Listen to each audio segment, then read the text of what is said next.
need them. You know we need them. We need those strategies. Those strategies for living. You ready? You ready for your daily dose of radio rehab?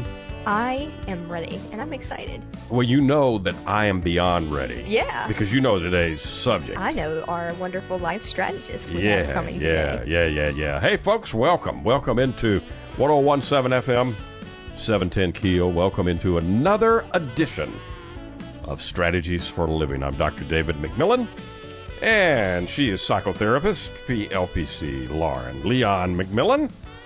And when Lauren, am I the most excited that keep it clean? We're a family show. Oh, okay. Yeah. All right. I'm with you now. So when did you see? Yeah, redirected. When did you see me? Although our life strategist today, I think, could help us. Yeah, he could do that too. I think we'll ask him about that. But when did you see me the most fired up, the most excited in my entire life? You've known me a while. So my second answer is when we go to Mecca, which is Barnes & Noble. There you go. Or the library. Yeah. When you're surrounded in books. Yeah. If books are around me, I am a happy fellow, aren't I? You are quite content. Yeah, and you're an easy date. Yeah. So it's part of the appeal. Quit. Okay. So Michael Castleman is our life strategist today, and when our friend Leslie called us and said, got a new book from Michael Castleman. Sort of a meta book, isn't it? Well, I think so. It's a book on books. I don't know. I got excited just at the title. Yeah. And when she told me the title of the book that Michael has written is called The Untold Story of Books, a writer's history of book publishing, I could not wait. I couldn't wait to get this scheduled. Mm-hmm. So I'm sure that and buckle your seatbelt, folks, because I am certain that Michael is going to tell us all how to make a fortune. Ooh. Because how many of us say, I got a book in me, right? We do, a lot of us. Yeah. Including some people I know. Some people in this room, yeah. So I'm sure Michael will tell us exactly how we can make a small fortune publishing our books. But beyond that, he is going to tell us all about book publishing today. That's exciting. And break it down into, I think, 3 eras. We've got a lot. If you are at all interested in books, and even if you're not, I think... If you enjoy books, if you're a reader, yeah, it's the untold story of how we got here. Yeah, because Mr. Castleman is a journalist, and he is he's authored.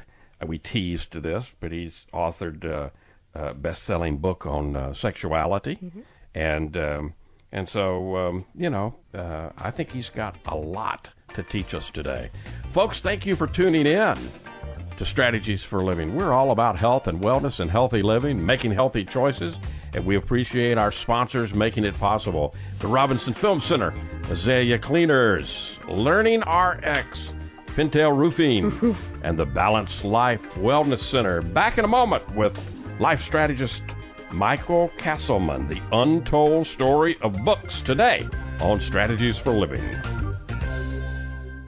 Hi. This is Jay Merle for Pintail Roofing. Let's talk about quality. When you hire Pintail to build your roof, here's what you can expect. Quality and quality control are the most important concerns for us at Pintail, and you need to know that Pintail stands tall with swift and professional performance on any warranty call. This is our most important policy. And remember, we're your neighbors. We'll be here for you for the long haul. Our family's lived here for over 100 years, and we aren't going anywhere. On the commercial side of Pintail's business, our fluid-applied roofing solutions can save thousands of dollars over conventional commercial roofing options. Call Pintail at 226-ROOF for a free inspection of your home or commercial building. That's 226-7663. Pintail Roofing. What's the condition of your roof?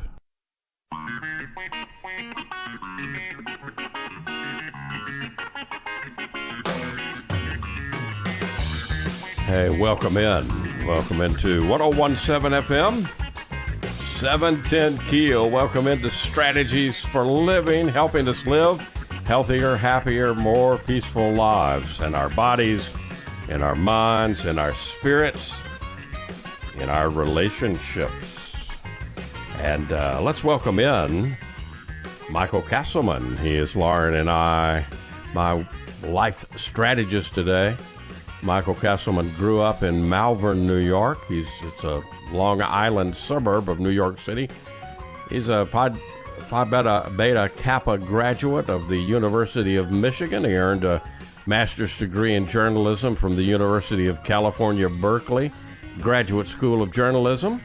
And his new book, you've already heard, we are excited about it, The Untold Story of Books. Mr. Castleman, welcome into Strategies for Living. How you doing? David, Lauren, thank you so much for having me on. Absolutely. So, I've been so excited since Leslie called and said, do you want to have Michael on? Mm-hmm. Told us what you were, what you were writing. How did this start for you? How did it start to write? It's an excellent book. Mm-hmm. I'll hold it up here to the radio so people can see it. The Untold Story of Books. How did this start, Michael? Well, The Untold Story of Books actually began 44 years ago in 1979 when I signed my first book contract. And at that time, I was a young man, and I had ambitions to be a professional author and write a lot of books. And I thought, since I've signed my first book contract, I should study the publishing industry, and maybe it would give me a leg up on my own career. And so since 1979, I have been an avid student of book publishing, and that means, reading a lot of stuff, going to conferences, meeting with, as an author, I've met with a lot of editors and publishers, and just keeping my ear to the ground, observing an industry that is rife with mythology that turns out not to be true. Okay, so one of the things that I couldn't believe, there's not been to my knowledge, there's not been a history of book publishing done before. Have I missed something? No, you haven't. There really hasn't been an economic history of publishing. There's a lot of books written about writing, the craft of writing. Right. There's a lot of books written that are memoirs of famous authors, editors, and publishers. There are a lot of books written by academics who dissect the industry in their own way, but there's never been a sort of entertaining, sweeping history of the book business that was aimed at general readers, and particularly authors and aspiring authors, people who want to write books. There's nothing like it. So I kept waiting around for someone to do it, and nobody did. And finally, I thought, well, okay, I'm going to do it. Yeah. Well, I'm glad you did. Yeah. All right. So my first question. Well, I guess it's not my first question. I've asked you a couple already, but I guess this is the most important question so far. What's the difference between an author and an extra large pizza? Yes, that's an old author joke. The difference between an author and an extra large pizza is that the pizza can feed a family. Oh, jeez. Okay. So I take it that your folks, when you told them you were going to go into the authoring business, just jumped up and down for joy, right? They were aghast. They thought, you're going to be a writer? How are you ever going to make a living? Right. And I said, don't worry, I'll figure it out. And in fact, I've never made a living as an author. I've made a living as a writer for 35 years. I was a magazine journalist, and I made a good living that way. And periodically during those 35 years, I also wrote books that, some made some money and some didn't. But even my top-selling book did not sell enough to let me quit my day job, which is the case for 99.99% of writers. There are a few thousand people, there are a few thousand authors in the United States who actually make livings writing books. You know, Stephen King, John Grisham, the very famous names. Right. But 2 million books are published every year. 2 million. Wow. And so there's a few thousand people who make a living, and there's millions and millions who write part-time and have to have other vocations to support their writing, just like I always did. So I don't have my calculator in front of me. 2 million books published a year. So that's a lot of books published on average every day. Whoa. That's 7,400 books a day. That's 5 books every minute. By the time our conversation is over, there'll be another 24 books published. All right. Wow. All right. Now, there are people listening to us right now, you know it and I know it, who say, I've got a book in me. What do you say to aspiring authors? I mean, I doubt that you throw a bucket of cold water on every aspiring author, but I don't know, maybe you do. What do you say? I would say 3 things to any aspiring author. Number 1, write your book. You want to write something? Write it. It's fun. It's a joy. It's a deeply spiritually satisfying enterprise to write things that you feel make sense. So, first bit of advice is if you want to write books or anything else, do it. Second thing I would say is if you're writing books and you get to the end, you actually write one. Right. Then get it edited. Be sure to get it professionally edited. It makes such a difference in the quality of the work to have it edited. The Untold Story of Books, I hired 3 different editors to edit that book, and then it was read in various stages by about 50 friends and family and authors who I know. So the more eyes you have on your work, the better it's going to be, the more polished it's going to be. A lot of people believe that writers, toil in solitude in little rooms and then produce masterpieces. No, writers do toil in little rooms by themselves in solitude, but most masterpieces have a whole lot of editing. And then the third thing I would say is do not even fantasize about making a living from writing books. It's infinitely difficult. Almost all writers have day jobs that they don't quit, that you have to figure out a way to make a living in such a way that you can fit your writing in your free time, because the chances of making a living are on the order of winning the lotto. So you break the book down into actually the book business, you say, really has been 3 businesses. Is that right? Correct, yes. Throughout the book, over the 575 years that we've had since Gutenberg invented printing as we know it today, there have been 3 different business models, and the first one went from Gutenberg to the end of the 19th century. And during that time, there were no publishers. Authors paid printers to print their work, and authors distributed that work on their own.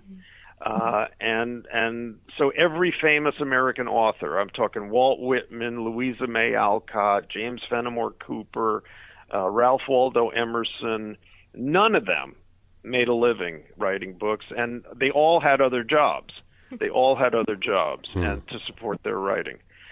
Around the turn of the 20th century, the technology of printing changed, and suddenly there were high-speed industrial presses that could print a whole lot more books a lot faster than could be published previously. Right. And so many books could be printed that printers had their hands full just printing things.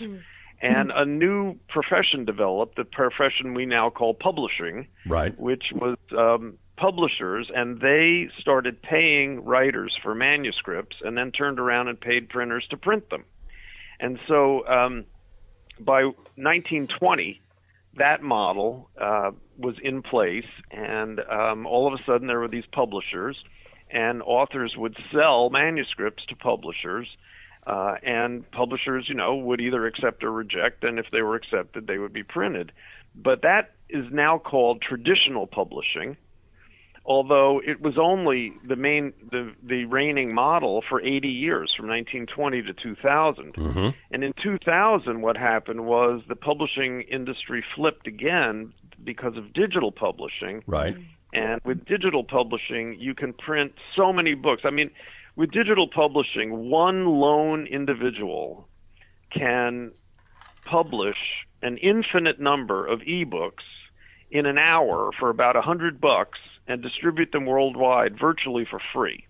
Whoa. So that really flipped the model, and that returned us to a situation where the vast majority of authors again, pay to publish. They're not paying printers anymore. Although they still do. They pay printers, and they pay book platforms to release their work.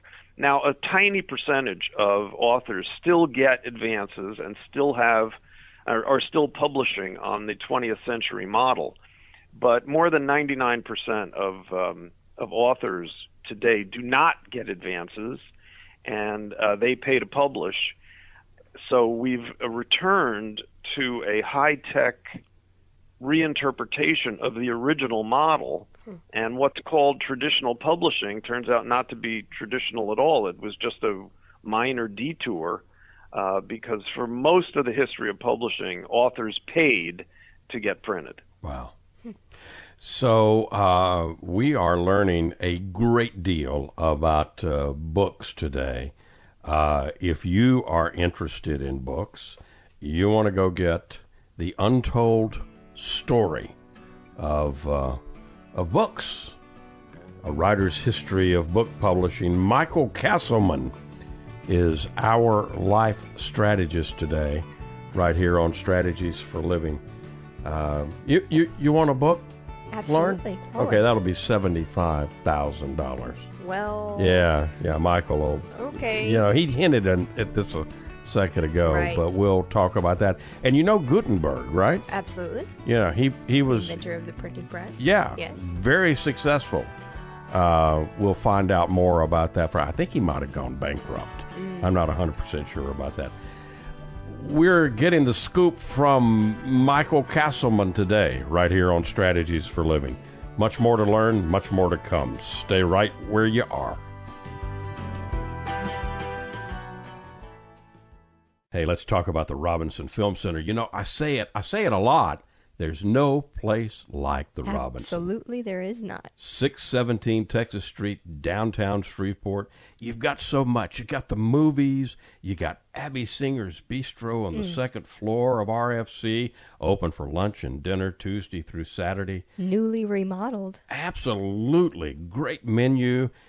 RobinsonFilmCenter.org is the way you check it all out. You can go to RobinsonFilmCenter.org at any time and find out what movies are showing. Here's the deal. You want to join the crowd, join the fun, become a member. When you become a member, you become a star. You get discounts on movies, you get concession upgrades, you get bistro deals. RFC, 617 Texas Street in downtown Shreveport. I'll say it again. There's no place like the Robinson. There is not, and I'm glad we have one right here. Absolutely. The RobinsonFilmCenter.org.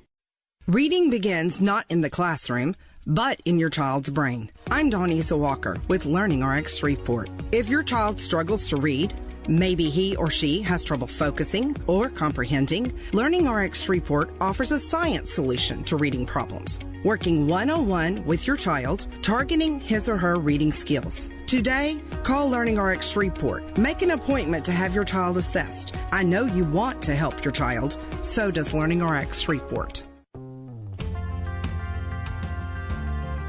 And welcome back in. Welcome back into Strategies for Living. Lauren Leon McMillan, David McMillan, here on Strategies. And yeah, we are all about health and wellness and healthy living and making healthy choices here on Strategies for Living. And our life strategist today is Michael Castleman. He is the author of The Untold Story of Books, out from Unnamed Press. You can find it wherever you buy books, and I hope you will, because you will enjoy. You'll enjoy the Untold Story of Books if you are a book person. And I know a lot of our listeners are indeed book people. Yeah. So I want that book. It'll be $75,000, right?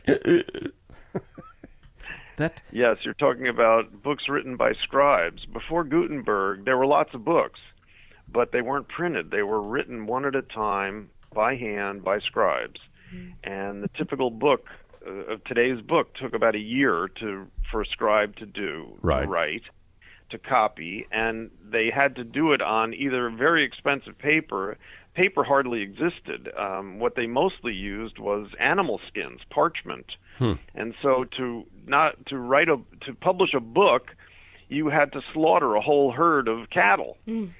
And so it was very expensive, and books cost about today's equivalent of about $75,000 each, and so there weren't very many of them. And the few that existed mostly were in the libraries of kings and popes and the first universities, like the University of Paris and the University of Bologna, were the two first universities in Europe. Right. And books were so valuable that in those university libraries, they were chained to the shelves so that they couldn't be stolen. They were that valuable. Wow. You couldn't take them out. You couldn't borrow them. They were chained down, and only the privileged few could even read them.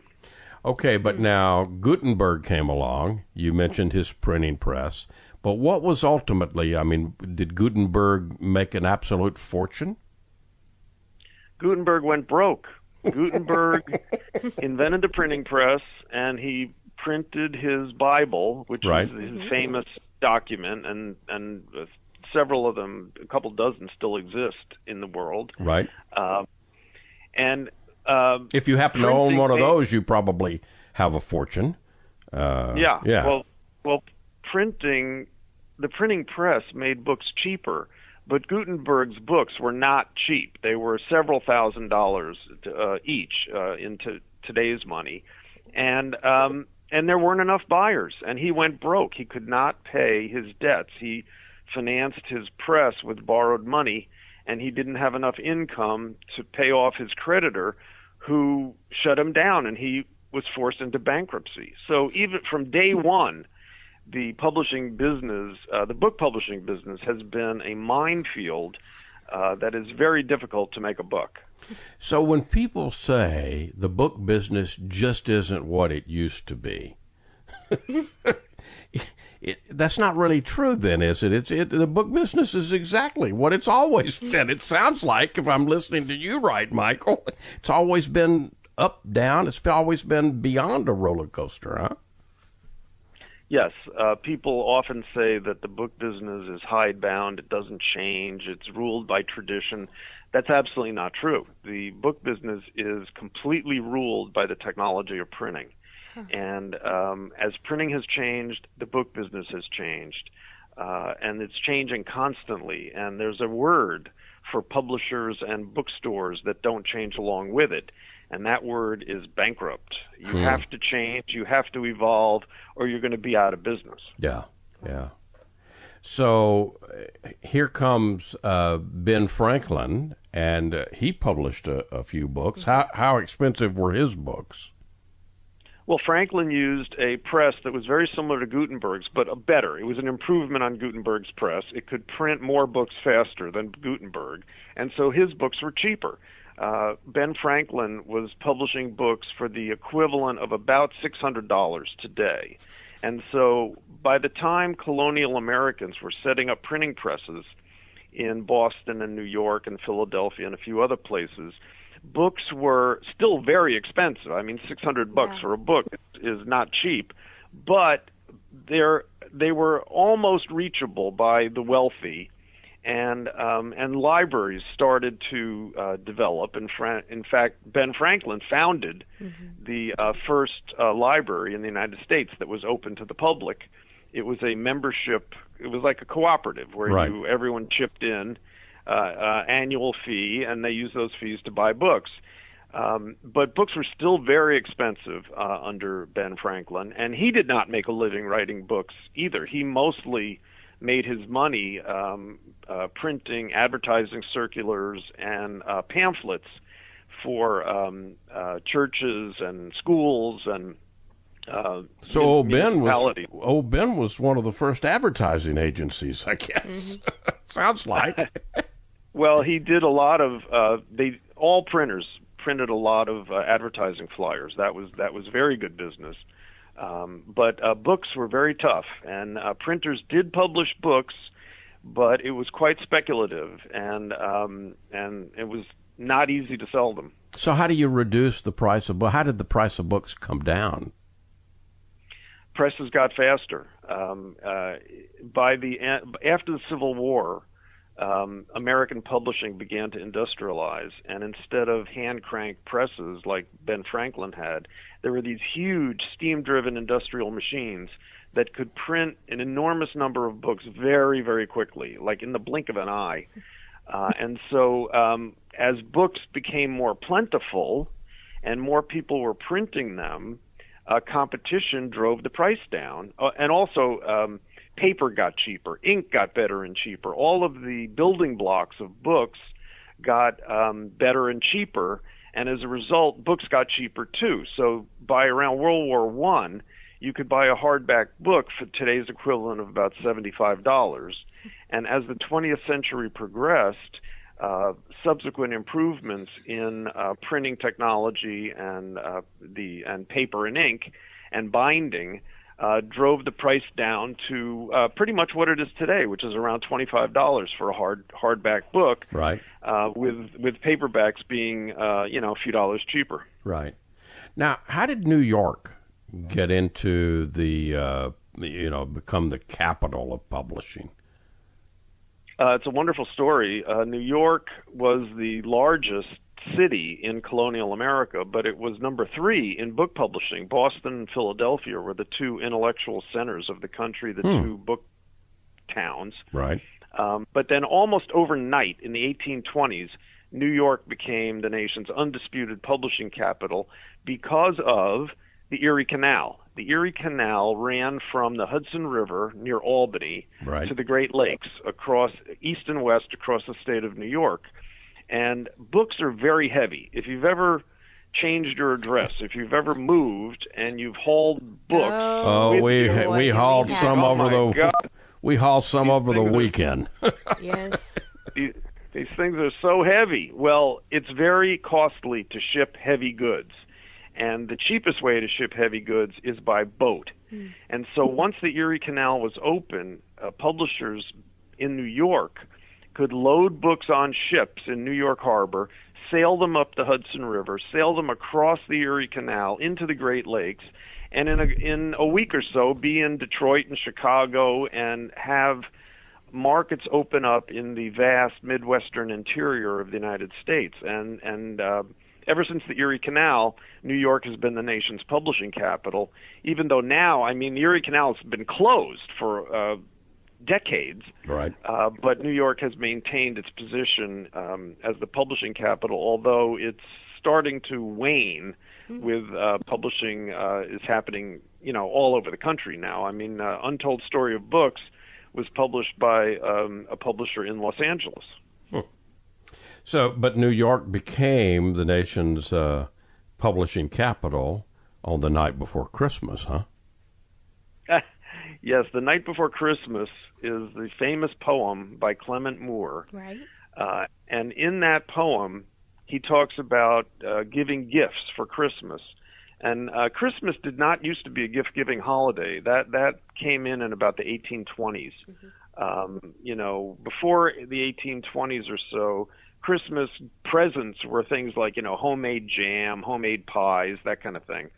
But Christmas became a commercial holiday, a holiday featuring manufactured goods as presents in the 1820s. And the poem, The Night Before Christmas, was a big part of that because in it, Clement Moore promotes giving books as gifts to kids for Christmas, and parents did. And special gift books were printed for Christmas, illustrated books, lavishly illustrated, color printing books.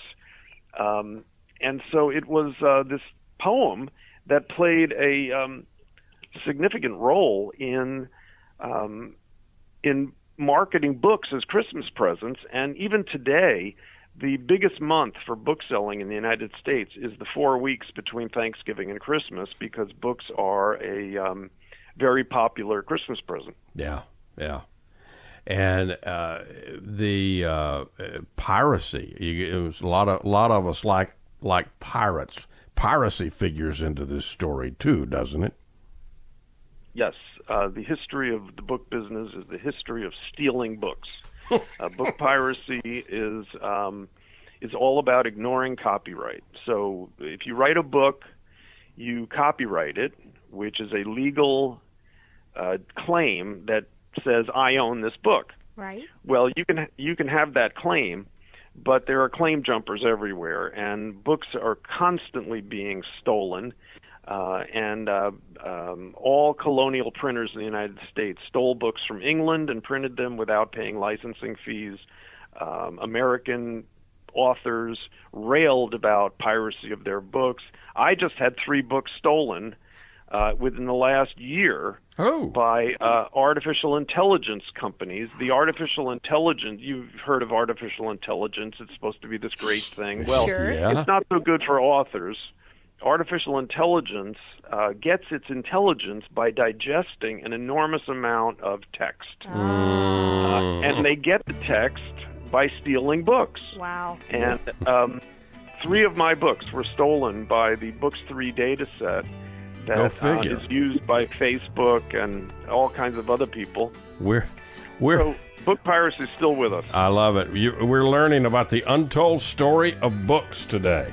Michael Castleman is our life strategist. Go get this book, The Untold Story of Books, at your favorite bookseller.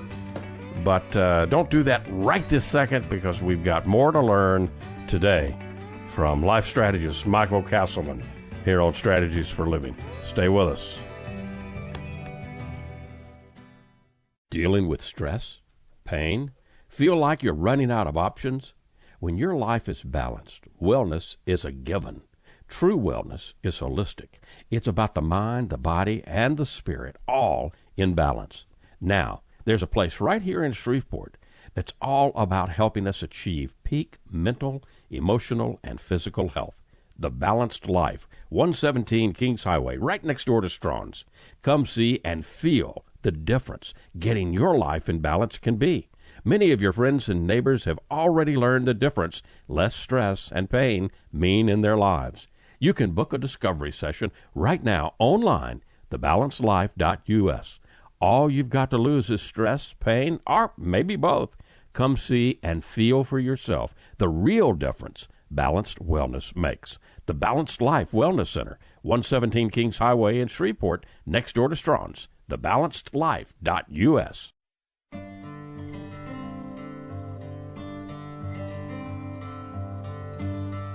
And welcome back.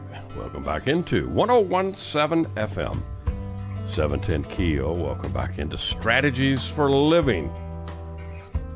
Lauren Leon McMillan, David McMillan, here on Strategies for Living with Michael Castleman. He is our life strategist today, and his book is The Untold Story of Books. It's a writer's history of book publishing. Hopefully you find The Untold Story of Books wherever you buy books. You can also find Michael online, mcastleman.com. And now, one Mr. Carnegie, Mr. Andrew Carnegie, really kicked off the second book business in a big way. He built 1,600 plus libraries, if I'm not mistaken, Michael? Yes, Andrew Carnegie was a steel magnate, an industrialist from Pittsburgh, who made a fortune in the steel industry. And in the late 19th century, or in the 1870s and 80s, he decided to become a philanthropist right at the moment when industrial presses were making it a lot cheaper to publish books. And he thought, hey, how about libraries? A nation like the United States should have more libraries. And so he built, with his own money, 1,689 libraries around the country. Wow. In the cities and in small towns. And in fact, the public library 6 blocks from my house in San Francisco is a Carnegie Library that was built by him. Wow. And those libraries, as soon as those libraries were built, guess what they needed? They needed lots of books. And so the publishing industry really got kick-started. The industrial publishing got kick-started by Carnegie, whose libraries bought hundreds of thousands of books and just couldn't get enough. And publishers rejoiced. It was like, wow, we can sell all these books. And it was Carnegie really popularized the public library in the United States. So the third part of the book business is digital publishing, and that kind of really kicked off, I think you said, right around 2000, the new millennium, and it's big time with us today. Brave New World? Yeah, well, digital publishing, when you say digital publishing, people think only of ebooks, and they think, oh, digital, that means ebooks. No, all books are published digitally now. Books don't live as books anymore. Books have all become digital files that can be maintained very cheaply forever for next to nothing. And if somebody wants one, the book can be printed. So before 2000, the idea was you print books and then sell them. Since 2000, it's quite often the opposite. You sell the book and then you print it. So someone buys a book in a bookstore. The bookstore orders the book from the main distributor of books in the United States, which is Ingram Company. Ingram, sometimes they ship physical books, but often what they do is they just look it up in the database, print the thing, and ship it. So all books have become digital items, not just ebooks. Right. Trivia. Okay. All right. What was the first ebook publisher? Ooh. Yeah. Do you know? First ebook publisher? Yeah. It was Rocket. Rocket? Yeah, a big name in publishing. Yeah. What happened to Rocket Books, Michael? Rocket went bankrupt. When Rocket was Rocket did not take off. E-reader.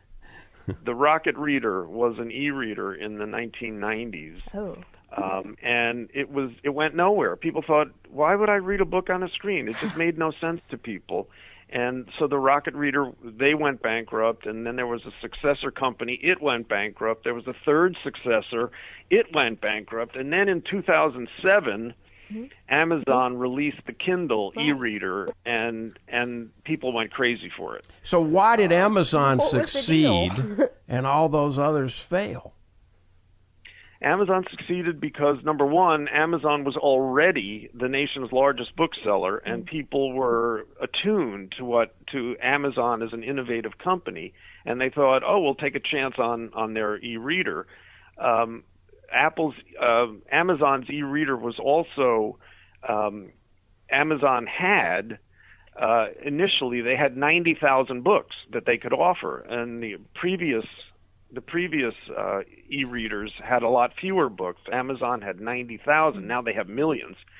And the cost. Amazon declared that e-books would cost $9.99, and compared with $25 paperbacks and $16, $17, $25 hardbacks and $16 or $17 paperbacks, $9.95 was a major bargain. And so that's why Amazon succeeded where the others had failed. So, but what I'm really hearing is no matter how much things change, things kind of remain in some ways the same. So I'm going to ask you to do something, Michael. That crystal ball that you've got in front of you. Look into that crystal ball, and where are we going? I mean, what's the likely future of the book business? Where are we going to? Well, many pundits have predicted the demise of books and reading. Every time a new technology comes along, TV, radio, the internet, you have pundits saying books are dead, books are dying, books can't compete with this new medium.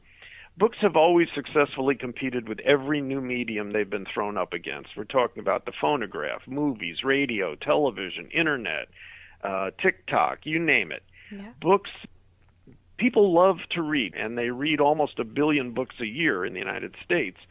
So reading isn't going anywhere. Reading is safe. Reading is resilient. People will keep reading, and they'll keep buying books. But I think the formats are going to change. E-books had an incredible 8-year run where it looked like they were unstoppable. Right. From 2007 to 2014. But in 2014, ebooks started to fall, and they've been falling ever since. Ebooks are now genre-specific. So if you like to read romance fiction or mysteries or thrillers, those are the genres that dominate ebooks now. But all other books, like my book, The Untold Story of Books, people prefer to read them in print. And about 85% of books are read in print in this year. And ebooks are about tied now with audiobooks. Audiobooks are very popular. Ebooks have fallen down to the level of audiobooks, and about 85% of books are still read in print. And why? What you say? Why would people? Why prefer print? Well, when you ask people about it, what they usually say is, in school or at work, I'm looking at a screen all day long. When I go home and I want to curl up with a book and read it, I don't want to look at another screen. I want to hold a book in my hands. And so that seems to be the reason that screen fatigue is the main reason that people prefer to read books in print. Interesting. The Untold Story of Books. Here's the deal. We have just barely scratched the surface. This is a wealth of knowledge. Oh, there's so much in here. The Untold Story of Books. Michael Castleman, our life strategist today on Strategies for Living. We'll be right back. You're going to see the difference. When you go to Azalea Cleaners, you'll hear about it too. Azalea Cleaners has been fine dry cleaning since 1958, plus laundry, alterations and repairs, comforters, wedding gown cleaning and restoration. You'll hear about it from your friends because they'll see it too. They'll notice the Azalea difference. Azalea is convenient. 732 Azalea Drive, 9220 Ellerby Road, and 9227 Mansfield Road. Plus, the front door of your home or business with Azalea's delivery on demand. Just text SETUP to 249-8283, and Azalea will pick up your clothes and deliver them back clean and fresh to you. You can't get closer than that. That's the Azalea difference. You'll notice it right away. Others will too. The Azalea difference. Fine dry cleaning since 1958. Text SETUP to 249-8283 and get the Azalea difference. AzaleaCleaners.com. And welcome back. Welcome back into 1017 FM, 710 Keel. Lauren Leon McMillan, David McMillan with Michael Castleman today. The Untold Story of Books. Got to get this book wherever you like to buy books. And I don't think you'll want to put it down. No. There you go. All right, Michael, what do you want people to take away from this untold story of books of yours? Well, books are a foundation of culture. Books are central to how we experience the world. And if you like to read, then I think it deepens your reading if you appreciate the industry that's behind the books you're reading. Mm-hmm. You can. It's like sports. If you love sports, you get interested in the business behind sports. Yeah, you want to dig in. in. If you love to read, it's fun to learn more about books and publishing. At least it has been for me, and for a lot of other people who say they've enjoyed The Untold Story of Books. So I think if you're a book lover, you can learn more about what you love. Yeah. I tell you, it's made me really appreciate where we've come from and that we do have this ability to have books at our disposal like we do. Yeah. And who knows where we're going, right? You know? But what I get from you, Michael, is don't worry, we're always going to have books with us. That makes my heart go. Yes. I can keep reading is resilient. Absolutely. Books are not going away. I can keep going into my little mecca, Barnes and Noble, and you know. Thanks. We need more. I'll be fine. Hey, folks, thank you for tuning in to Strategies for Living. Michael Castleman, thank you. Lauren, thank you. Folks, thank you. And we appreciate you listening. We appreciate our sponsors making it possible. The Robinson Film Center, Azalea Cleaners, Learning RX, Pintail Roofing, and the Balanced Life Wellness Center. If today were the last day of your life, you only had one more phone call that you could make, who would you call? And what would you say? And why are you waiting? Make the call. For Michael Castleman, for Lauren Leon McMillan, I'm David McMillan. See you next time, right here on Strategies for Living.